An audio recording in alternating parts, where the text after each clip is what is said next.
जय श्री कृष्णा। राधे राधे। आज हम सुनेंगे मार्गशीर्ष मास के शुक्ल पक्ष की एकादशी मोक्षदा एकादशी की व्रत कथा।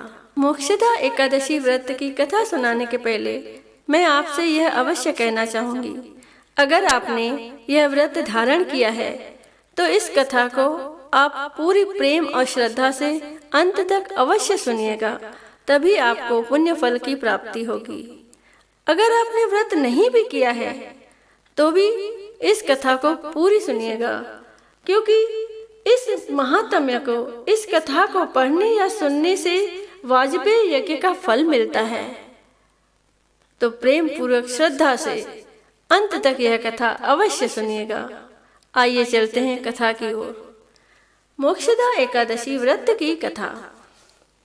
युधिष्ठिर बोले, देव देवेश्वर, मार्गशीर्ष मास के शुक्ल पक्ष में कौन सी एकादशी होती है, उसकी क्या विधि है तथा उसमें किस देवता का पूजन किया जाता है?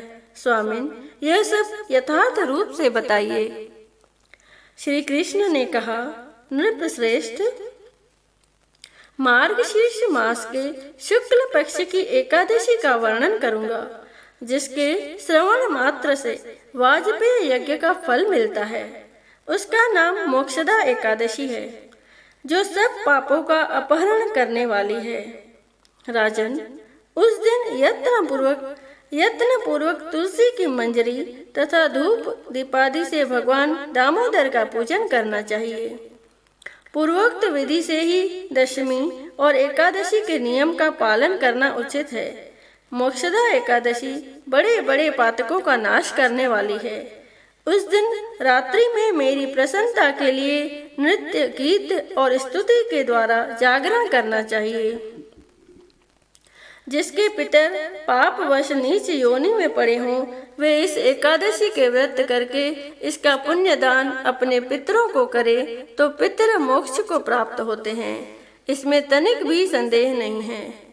पूर्व काल की बात है, वैष्णवों से विभूषित परम रमणीय चंपक नगर में वैशानक नामक राजा रहते थे। वे अपनी प्रजा का पुत्र की भांति पालन करते थे। इस प्रकार राज्य करते हुए राजा ने एक दिन रात को स्वप्न में अपने पितरों को नीच योनि में पड़ा हुआ देखा। उन सबको इस अवस्था में देखकर राजा के मन में बड़ा विस्मय हुआ और प्रातःकाल ब्राह्मणों से उन्होंने उस स्वप्न का सारा हाल कह सुनाया। राजा बोले, ब्राह्मणों, मैंने अपने पितरों को नरक में गिरा हुआ देखा है। वे बारंबार रोते हुए मुझसे यूं कह रहे थे कि तुम हमारे तनुज हो, इसीलिए इस नरक समुद्र से हम लोगों का उद्धार करो।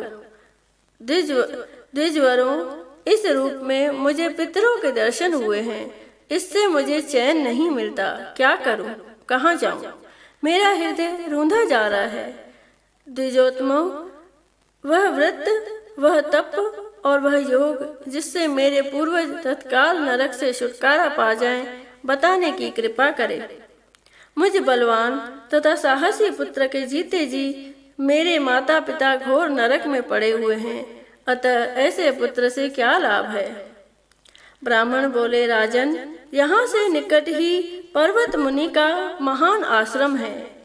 वे भूत और भविष्य के भी ज्ञाता हैं। नृपश्रेष्ठ, आप उन्हीं के पास चले जाइए।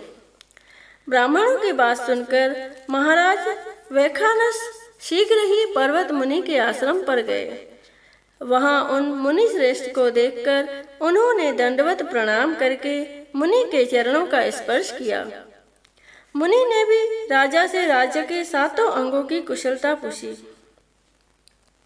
राजा बोले, स्वामिन, आपकी कृपा से मेरे राज्य के 7 अंग सकुशल हैं, किंतु मैंने स्वप्न में देखा है कि मेरे पितर नरक में पड़े हैं।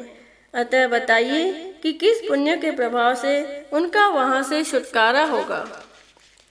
राजा की यह बात सुनकर मुनिश्रेष्ठ पर्वत एक मुहूर्त तक ध्यानस्थ रहे। इसके बाद वे राजा से बोले, महाराज, मार्गशीर्ष के शुक्ल पक्ष में जो मोक्षदा एकादशी होती है। मार्गशीर्ष के शुक्ल पक्ष में जो मोक्षदा नाम की एकादशी होती है, तुम सब लोग उसका व्रत करो और उसका पुण्य पितरों को दे डालो। उस पुण्य के प्रभाव से उनका नरक से उद्धार हो जाएगा।